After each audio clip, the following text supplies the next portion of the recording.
Salut à tous, ici Raph Trollson pour une nouvelle vidéo. Aujourd'hui, on se retrouve pour la release d'Azrael Transcendé. Et donc, on va disséquer l'event pour voir ce qui nous réserve de sympa. Alors, on a toujours pareil avec les échanges de cristaux, ça ne changera pas. La différence, c'est que comme on est sur une release de Transcendance, ici, on peut choisir le héros qu'on veut. D'accord? Donc là, il y a juste à prendre enfin voilà, le héros de votre choix. Moi j'ai pris Azrael comme ça pour pouvoir faire des events, enfin des scrolls. Euh, voilà, j'ai juste fait 500 scrolls et après, donc les packs sont les mêmes, il n'y a rien d'intéressant dedans. Euh, Vous pouvez sortir toujours pareil des Gir si des armors si vous en avez besoin. Si vous avez par exemple 16 copies d'un héros qui vous sert pas, qui est un peu food, eh ben, vous le choisissez pour l'event et hop, c'est la même mécanique depuis maintenant quelques events. On n'a rien de particulier là-dedans et en échange cette semaine on a un truc sympa avec EOS et VESA. Donc ça peut être pas mal. Côté event particulier, voilà. Là on est sur le format standard, c'est le copier-coller de Mokman, donc je pense que ça va être l'event standard.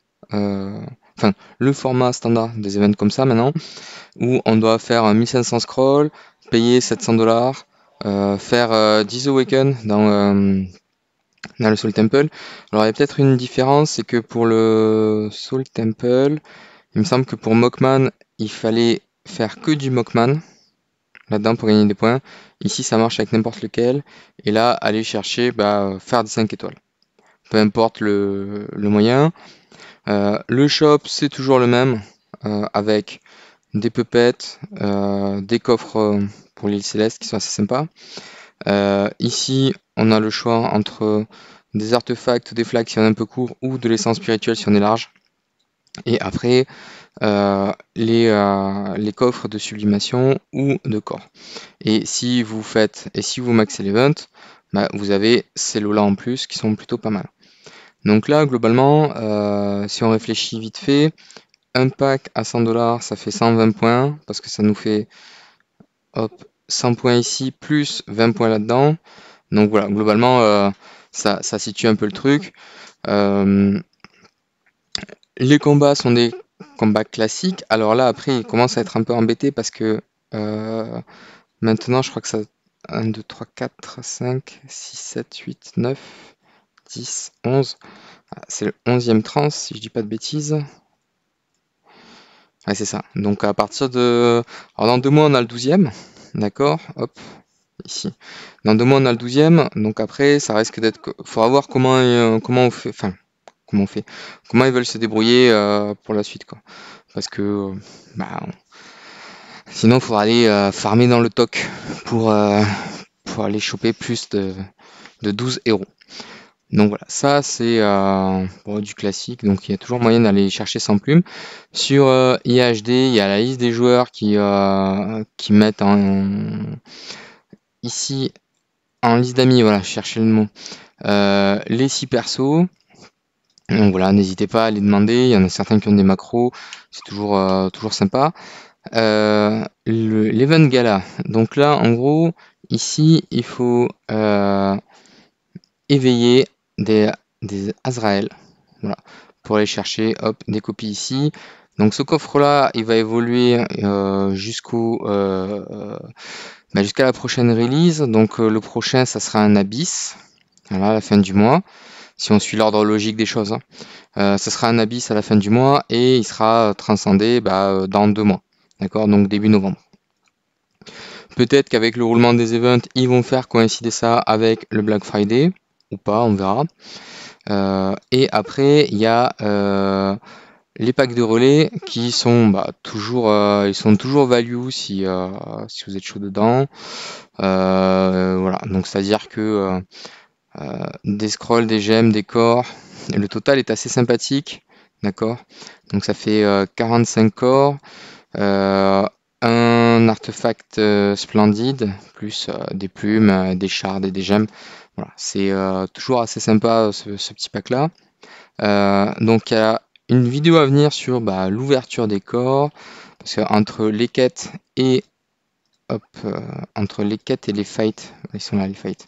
Entre les quêtes et les fights, ça fait 50. Pardon, entre les quêtes de combat et le relais, ça fait une cinquantaine de corps. Donc on verra après ce que ça donne.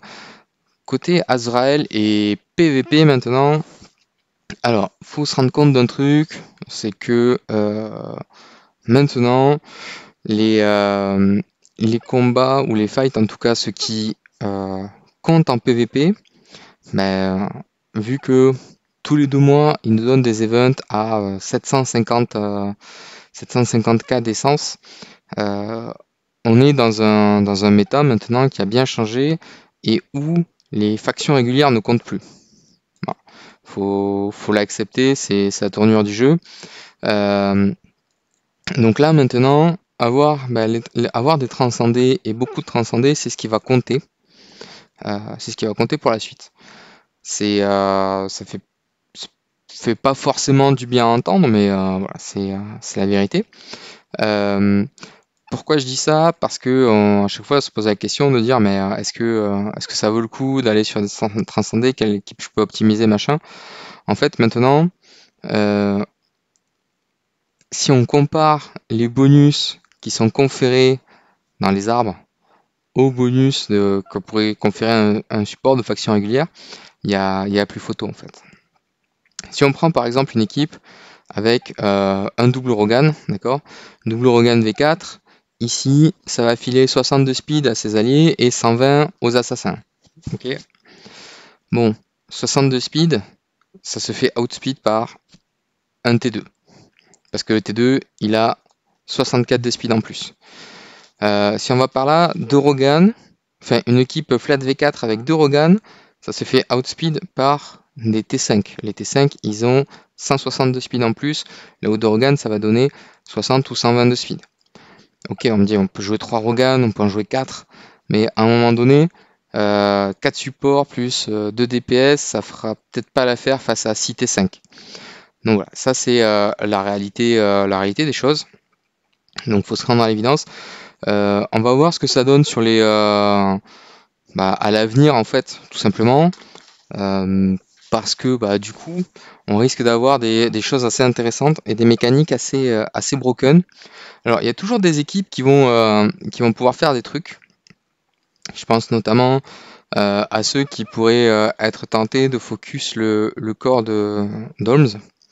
Parce qu'en fait, étant donné que Azrael bénéficie du revive comme sa version normale, du coup là maintenant on a un peu une carry sous stéroïde, d'accord? Donc une carry sous stéroïde, ça fait un peu plaisir. Alors je pense qu'il est encore vachement sous-évalué, un peu comme Mockman quand il a été release, d'accord? Là l'idée c'est qu'on a un perso qui veut mourir, qui va faire des choses quand il meurt. Donc ça c'est plutôt pas mal. Là l'idée c'est juste de dire voilà, je m'attaque moi-même et à chaque fois je vais faire des dégâts en plus et après ce qui va être intéressant c'est que je vais attaquer deux ennemis qui ont les HP les plus basses, d'accord, et je vais leur faire les dégâts que je me suis fait. Voilà, globalement c'est ça l'idée. Donc du coup ça c'est synergique à la fois avec SFX parce qu'ils vont target la même cible. D'accord, le lowest HP. Donc ça c'est plutôt pas mal. Donc ça pourrait être un ajout tant qu'on n'a pas de méta full trans où les gens n'ont pas 25 transcendés et pour en avoir 18 en 3 teams principales. Donc ça va arriver sur le Ace par exemple, des choses comme ça. Donc il peut être très synergique avec SFX. Du coup il sera synergique s'il se tue avec Holmes. Donc on commence à voir il y a des teams qui commencent à se dessiner. Asmodel il fait des choses quand il y a des alliés qui meurent. D'accord. Hop, non c'est pas ça. C'est pas ce passif là. Voilà. À chaque fois qu'un allié est tué, alors il faudrait voir si ça fonctionne exactement. Alors, la différence entre tuer et se faire des dégâts pour mourir. Il y a peut-être un problème de wording, il faudrait regarder Faudrait voir si les traductions sont exactes ou pas. Parce que c'est pas pareil entre un allié qui est tué ou un allié qui meurt. Les alliés qui meurent, ça fonctionne. Euh, donc voilà, lui il permet du coup d'augmenter les dégâts.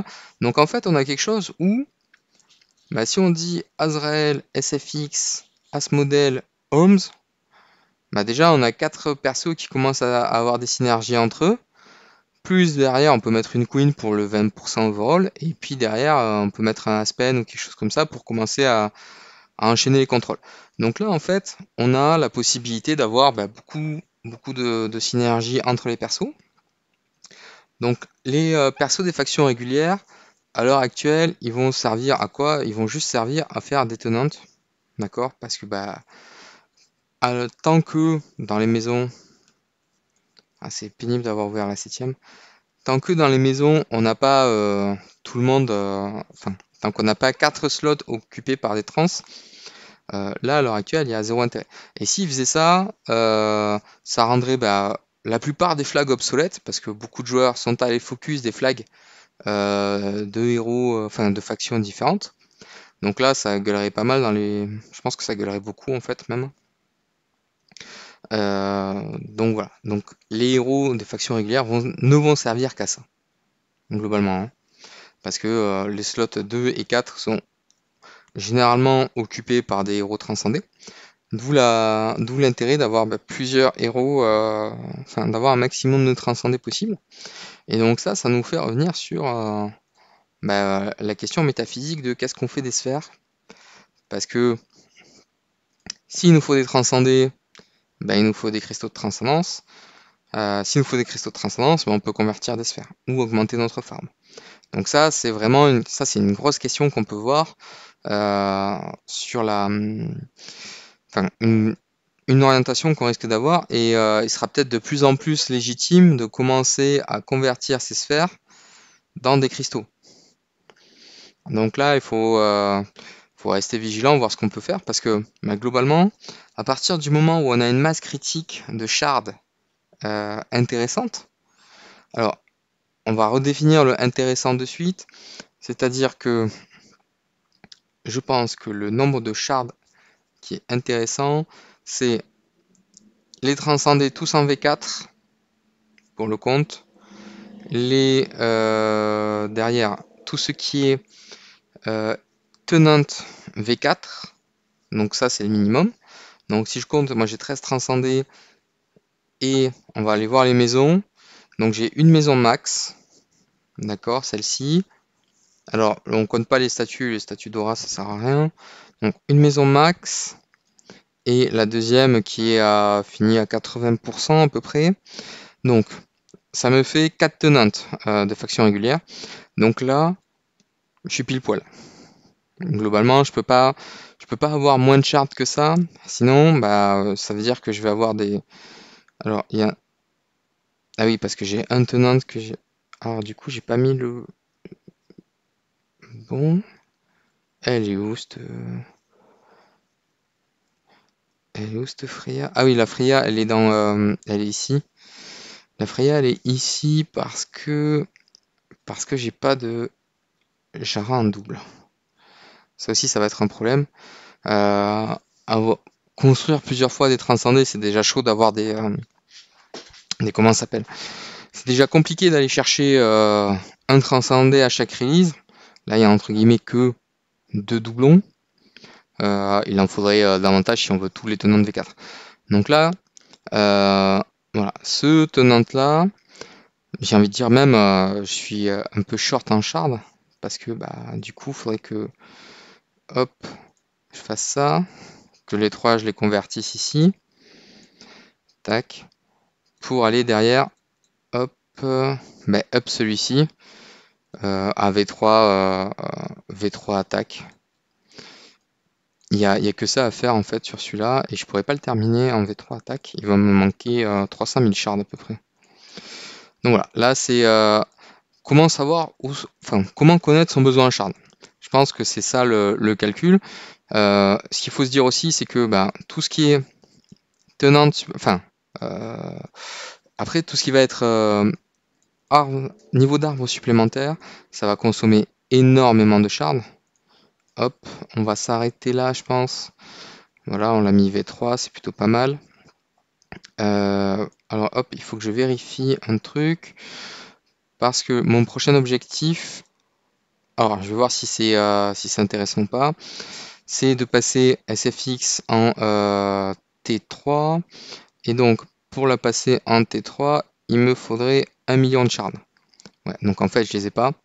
Donc je ferai certainement, j'irai certainement faire sauter les shards ici. Voilà, c'est pas grave. Donc là, même, j'ai envie de dire, je suis un peu short en shards parce que pour le projet que j'ai, bah, il me manque il me manque en fait, tout simplement, hein. Donc voilà, c'est pas grave, ça arrive, faut savoir se situer et évaluer les forces et faiblesses. Là, l'idée, alors, moi j'ai transformé un peu le compte, parce que les héros n'ont plus rien à voir. Avant, j'avais Freya et Vesa T4. Là, j'ai passé un Mockman. Alors, j'ai pu acheter un Mockman A, donc je l'ai passé T5 au max. Et donc, l'idée de passer SFX T3, c'est que du coup, ça va venir augmenter son attaque générale. Là, il a 2400 de speed, c'est le max qu'il pourra avoir dans le jeu à l'heure actuelle, tant qu'il n'y a pas d'autre boost. Elle lui donne déjà 2 millions d'attaques, donc un peu plus. Si on va regarder ici. Et donc, l'intérêt serait que SFX lui donne plus d'attaques que ça encore. Ouais, donc, il y a des buffs qui passent pas sur les héros parce qu'il y a 400 000 de différence ici. Donc voilà, ça doit dépendre ça doit être ça là, ce fixed attaque. Parce que si je fais vite fait 1 600 959 fois 1,1, ça fait 1 833. 1 833 et doit filer 1 832. 1 826. Voilà, donc c'est à peu près ça. Ok. Donc voilà, faut que. Alors du coup, je me demande si c'est intéressant parce que l'arbre, hop, il augmente la fixed attaque. Donc il faudra que je vois si ça a un impact ou pas. On va le tester d'ailleurs de suite. Parce que si ça n'a pas d'impact. Là on est à 7000. Je vais faire une capture d'écran. Hop. Là on a 7000 ça. Tac. Allez. On va augmenter de niveau. Voilà un petit peu. Est-ce que l'attaque a bougé ou pas? Ouais, on a gagné 20k d'attaque, donc il y a un impact en fait sur ça, donc je vais le faire. Hop, et il va me manquer, c'est pas grave, je vais terminer. Quick upgrade, voilà.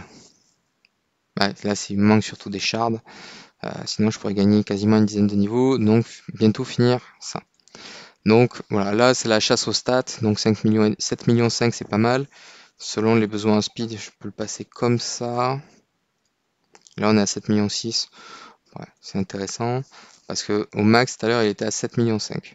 Donc Mogman, je me suis fait plaisir je me suis fait plaisir dans une autre vidéo où je montre un peu tout ce qu'il apporte au compte. Donc voilà, là ça c'était la question. Enfin, je pense qu'il est important maintenant de savoir comment, enfin d'arriver à évaluer ses besoins en shard parce que c'est la ressource. En fait, c'est une des ressources principales. Quand on en a trop, on va dire que ça sert à rien maintenant d'en avoir trop. Il faut en avoir le montant juste. Et donc, du coup, le montant juste, selon moi, c'est tous les transcendés plus les tenantes, d'accord, en V4. Les tenantes des factions régulières pour les maisons max. C'est important, c'est-à-dire que si on va regarder ici cette maison-là, on va faire le test. Hop. Donc si je prends par exemple niveau 80, c'est un truc moyen. Ah oui, ça a grimpé parce que j'ai fait le... Monkman, il m'a permis de faire un petit land, c'est plutôt pas mal. Hop, donc on va faire le compte. Là, il lui manque 22 niveaux. 22 niveaux, ça doit être à peu près... Il doit me manquer à peu près 6 millions. 6 millions pour finir la maison. Donc là, ce qu'il faut se dire, c'est que il me manque globalement 24 millions de ressources. plus ou moins, enfin grosse maille, 24 millions de ressources, donc je sais que je vais les avoir au bout d'un certain temps. Ça veut dire que j'ai du temps, là maintenant, une fois que j'ai fini ce dernier tenant V4, bah, les shards elles peuvent partir dans les arbres. Tant que j'ai pas de ressources pour les arbres, bah, j'ai pas besoin de shards. Donc voilà, là il faut arriver à tenir cette balance-là, qui est plutôt pas mal. Et ensuite on verra comment bah, pour la suite du jeu. Mais je pense que maintenant on va s'orienter vraiment sur des teams full transcendés ou éventuellement des trucs un peu disrupt avec une Carrie, une Annabelle, une Ignis, voire un Crous, et qu'on va rester sinon sur 5 trans. Je pense que c'est ça là, maintenant le nouveau méta. Donc ce qu'il va falloir faire, bah, c'est soit élever tous ces tous les persos T5, enfin c'est pas soit, c'est la norme, ça sera ça, d'avoir des persos T5. Et après, éventuellement, ils vont lever des arbres ou faire des stats en plus ici, comme ils avaient fait avec les empreintes en fait, où c'est des trucs totalement classiques, donc ça pourrait rajouter arbitrairement, je sais pas, 10% de crit, 10% de skill damage, des choses comme ça, dans leurs arbres. Donc ça pourrait être intéressant à terme. Je pense que ça serait le plus simple pour tous les persos qui ont des empreintes, parce que s'il faut repasser sur chacun des skills, ça va être un bordel monstre. Voilà. Donc essayez d'évaluer vos forces sur, enfin vos forces, vos besoins en shard, et après, bah du coup, j'ai envie de dire, si vous avez des extras ici en sphère, n'hésitez pas à aller chercher bah, des cristaux de transcendance pour justement bah, vous rapprocher d'un maximum du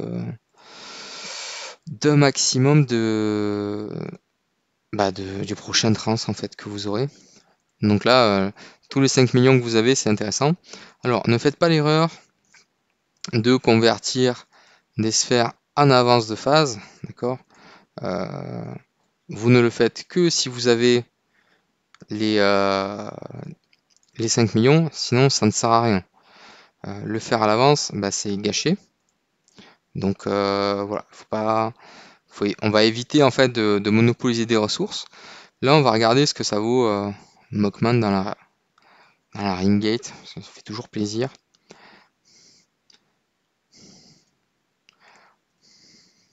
Ah, non, ah, j'ai fait une erreur. J'ai fait une erreur, évidemment, si je le mets pas au bon endroit, ça peut pas marcher. Parce qu'en fait, quand il est frontline, il est vachement défensif. Là, il a un gros burst en fait, où il dépop un peu toute la team. Ah ouais, c'est un peu bizarre ça. On va regarder, c'est peut-être soit le 132, soit j'ai juste pas fait ce qu'il fallait sur le setup. Parce que là, l'idée, Mockman fait son actif. Ah, c'est peut-être ça que j'ai pas fait. J'ai peut-être pas fait ma team Rimgate comme il faut. Avec, évidemment, on va te mettre un oui. Hop. Si j'avais pas fait ce qu'il fallait, ça pouvait pas marcher. On va te mettre hop. En fait, je sais pas s'il faut jouer Freya ou pas. Freya ou Eos. Je pense que jouer Eos c'est mieux. C'est plus combo de jouer Eos, je pense. Et après, on va jouer Aspenry. Donc, on va faire ça. On va faire Rimgate. On va supprimer tout ça. Hop, hop, hop, hop. Et il faut qu'on joue Aspen, Vesa, Mockman, Eos, Asmo, Queen. Là, l'idée, c'est de dire Mockman tue quelqu'un, Aspen il fire tout le monde, les 4 autres ils refilent l'énergie et on boucle. Voilà. Avec Queen qui donne des dégâts, Asmodel qui enlève l'armure, Eos qui fait l'énergie oscillation, et donc avec le fear, ils perdent 60% de l'énergie qu'ils ont.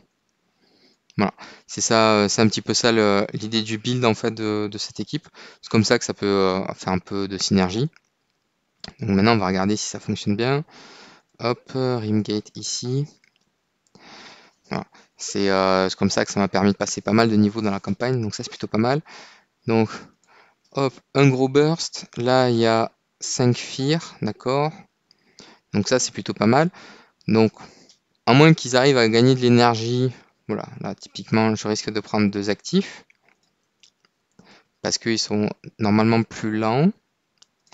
Et là, avec l'énergie oscillation plus la fear, en fait, ils perdent la faculté de... Enfin, ils sont drainés de beaucoup d'énergie. Donc, ils peuvent pas faire d'actifs, en fait. Et ça, c'est vachement intéressant. Ça veut dire que Grou, là, à moins qu'il fasse un actif, non, il n'a pas fait d'actif encore. Là, il perd à peu près les 3/4. Ok, donc il a perdu 60 plus le drain. Et il dépassait largement parce qu'il a dû se faire bien taper. Donc ça, c'est plutôt pas mal. Et ça nous donne, bah, ça nous donne quasiment des clean sheets. Donc ça, c'est cool. Reste à voir si ça marche sur toutes les pupettes ou pas d'avoir ce Mockman ou s'il faudra aller chercher autre chose. Après, on pourrait mettre une DB sur Aspen pour assurer le coup. Voilà, c'est une des possibilités qu'on a. On voit quand même qu'il fait des gros dégâts, quoi. Ouais. Là, c'est un clear tour 2. C'est assez violent. Là, on a potentiellement là, on a potentiellement Penny qui va nous faire très mal. Le gros problème de Penny, c'est que si elle meurt pas là et qu'elle arrive à faire son actif, elle peut gagner une roquette violette. Et le problème de la roquette violette, c'est que derrière, on perd. Et là, ouais. Alors, je joue Mockman avec Balance Strike. Il faut que je trouve le meilleur build en fait. Et le problème de Balance Strike, c'est que du coup, il est vachement exposé à Unimax. Voilà, faut faire attention. Hop. Bon, ça passe quand même, mais c'est parce qu'on a Vesa, sinon ça passe pas. Hop, ça, on a déjà vu. C'est bon. Qu'est-ce que ça donne Horus? Qu'est-ce qu'on a sur les Shadows? Les Shadows, là où ils sont pénibles. Alors, ce qu'il faut aussi savoir, c'est que plus on avance dans la corruption, plus leur vitesse augmente. Donc ça, c'est un peu rude. Bon, on arrive à quand même à faire 2 kills, on est pas mal. Là où ça va être très pénible, c'est Gustin qui renvoie des dégâts et Horus qu'on peut pas contrôler et qui fait quand même mine de rien pas mal de dégâts à chaque fois qu'il enchaîne les blocs. Donc là, normalement, Gustin il est mort. Horus n'est pas inquiété, mais a priori, là, on devrait pouvoir le dépop. Après, pourquoi jouer Alors, 4 Demon Bell, c'est un peu short, je pense, en énergie, parce que là, on a perdu la boucle. D'accord. Bon, on arrive à faire le clear T4, mais on a perdu l'énergie loup. Je pense que c'est important de fear les adversaires. Je vois pas, sinon, je vois pas comment on peut. Bah, sinon, on s'expose trop, en fait. C'est ça qu'il faut se dire. Qu'est-ce qu'il nous propose? Une Ignis, vas-y. Hop. Allez, eux, ils ont donné du fil à retordre tout à l'heure. KB est très dur. Il est vraiment très pénible. Si là, on l'OS pas, bah, on va se faire déboîter. Parce que là, potentiellement, en plus, il est en face. Donc, ces contre-attaques, elles font quand même très mal. 120 millions. Et là, Aspen, il fait pas de dégâts. Donc, oui, forcément. Là, il faudra que je trouve quelque chose pour les abysses. Peut-être que sur les abysses, il faudra changer le setup ou changer le pet. Je sais pas trop. Ici, maintenant, ça passe. Toi, vous êtes censé passer. Ouais. Hop. Qu'est-ce qu'on a après ici? Ah, le boss, ça va être quelque chose. Le boss, on a quoi? C'est Atrocity. On va lire après ce que ça fait. Ça, est-ce que ça passe? Oui. Et toi? Oui. Alors, Atrocity. Donc, Atrocity, c'est là où, à partir du round 6, on est mort. Donc, faut voir ce que ça donne. C'est la première... Là, on va tester Mockman la première fois. Là, je suis pas sûr. Donc, je pense que, du coup, Aspen, avec son riz, il est totalement useless là-dedans. Donc, on n'arrive pas à tuer de perso. Et je pense que là, on va perdre Mockman sur les basiques. Voilà. L'autre, il va faire une basique, il va certainement tuer Mockman parce que j'ai pas... Enfin, on joue Balance Strike pour augmenter les dégâts. Donc là, a priori, on va pas faire assez. Tac. On ne fera jamais assez. Bon, Mockman, sur son actif, il fait quand même 50 milliards. Et là, est-ce qu'on passe? Oui, on est passé. Ouais, donc en fait, il a dû en tuer un, ou en tuer deux même. Et du coup, ça s'est bien passé. Ça a bien fini. Donc, ouais, sur ça, va falloir regarder parce que un seul perso burst, ça risque d'être un peu plus compliqué que, enfin, un peu plus compliqué que prévu. Donc, on verra après pour la suite. Donc voilà, j'espère que je me suis pas trop dispersé sur les infos, que ça vous a donné une, quelques guidances pour la suite. On verra après comment le méta évolue. Mais je pense qu'on se dirige vers malheureusement quelque chose de full transcendé qu'on n'avait pas avant. Mais les choses font que si enfin là on commence à identifier des synergies entre eux. Donc on va pas y couper en fait. On va devoir se taper des méta assis trans. Et donc du coup il faudra s'adapter. Et peut-être chercher des contres. Euh, une piste de réflexion aux différents contres, parce qu'ils peuvent avoir des buffs, des choses comme ça. On pourrait voir Force 6 revenir, parce que c'est assez fort. Et après, en support des teams trans, tout à l'heure j'ai parlé donc d'Ignis, parce que quand elle meurt, hop, elle fait un heal, elle donne 100% d'HP, 100 d'énergie et 100% de control immunity. D'accord? Donc ça commence à. Enfin, ça protège bien. Ensuite, il y a Cruz, qui est très fort, mais lui, je pense qu'il va commencer à se faire des pop et qu'il reviendra en force quand il aura eu des imprints pour buffer un peu sa vie. D'accord? Parce que dès qu'il tombe en dessous de 50% d'HP la première fois, il peut stun tous les ennemis pour 2 tours. Donc ça, c'est très fort. En bon support, il y a Annabelle, qui, quand elle meurt, du coup, pour 3 tours, en fait, elle va coller Reinforcement. Et donc, du coup, ça dit que le héros qui a pris ça, d'accord, voit ses capacités changer en fait à je vais faire 1% de mon attaque à 3 ennemis et je vais leur restaurer 1000% de mon attaque. Donc en gros, je les heal en fait. Voilà. Donc globalement, et comme c'est un skill effect, c'est pas purifiable. Donc en fait, elle va nullifier un héros. Et alors, la question c'est à qui? Hop, voilà, au héros qui l'a tué. Donc en gros, c'est un très bon contre au truc burst et des choses comme ça. Donc ça peut être vachement intéressant aussi comme piste. Et après, bah voilà, ça fait quand même une base de travail. Penny pourrait revenir aussi avec juste sa capacité à... En fait, si Penny fait un actif et qu'elle meurt pas, et qu'elle récupère... tac... Alors, c'est pas Dynamite Armor. Comment elle s'appelle? Reflection Armor, voilà. Basic Attack. Ah, c'est ça. En fait, non, même pas, là, juste à faire une basique. Hop, ça réduit de 50% les dégâts et ça les renvoie. Donc en gros, si elle doit se prendre, bah, je sais pas, un Mockman qui lui dit coucou, je te fais 3 milliards, bah, Penny lui dit tu prends 1 milliard. Enfin, 1 milliard 5 même. Donc Penny intéressante. Voilà. Il y a certains builds comme ça où ça va pouvoir, je pense, permettre de contrer pas mal de teams. Donc il y a certains héros comme ça qui vont pouvoir revenir. Alors ça sera des surprises de temps en temps, hein, mais voilà, c'est drôle. Et après, en contre qui est toujours sympathique, on a les Amenra qui peuvent faire des curses avec ça. Voilà, ça enlève 100%. Ça enlève, enfin, ça annule un heal et ça le change en 100% de dégâts.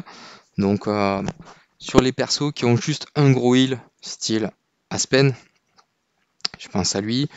Alors je sais pas où c'est. Tac tac, aussi. Non, non, c'est pas ça. C'est en gros. Hop. Je sais qu'il est capable de se heal, mais je me souviens plus exactement où. Je crois que c'est ça. Voilà, à chaque fois qu'un ennemi est fear, il restaure. Alors, lui, ça fait du coup plusieurs triggers donc ça marche moins bien. Mais s'il n'y a pas trop de...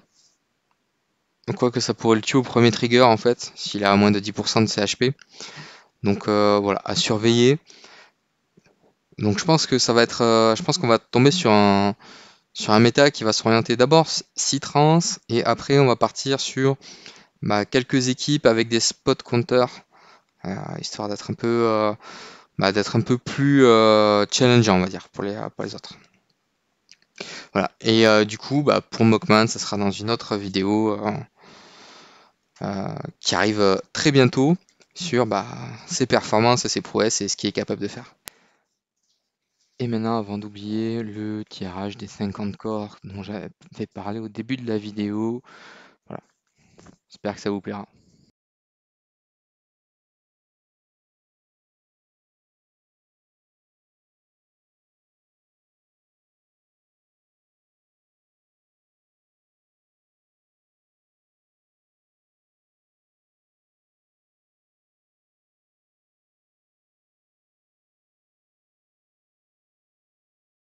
Allez, je vous dis à bientôt dans une prochaine vidéo. Salut, ciao ciao!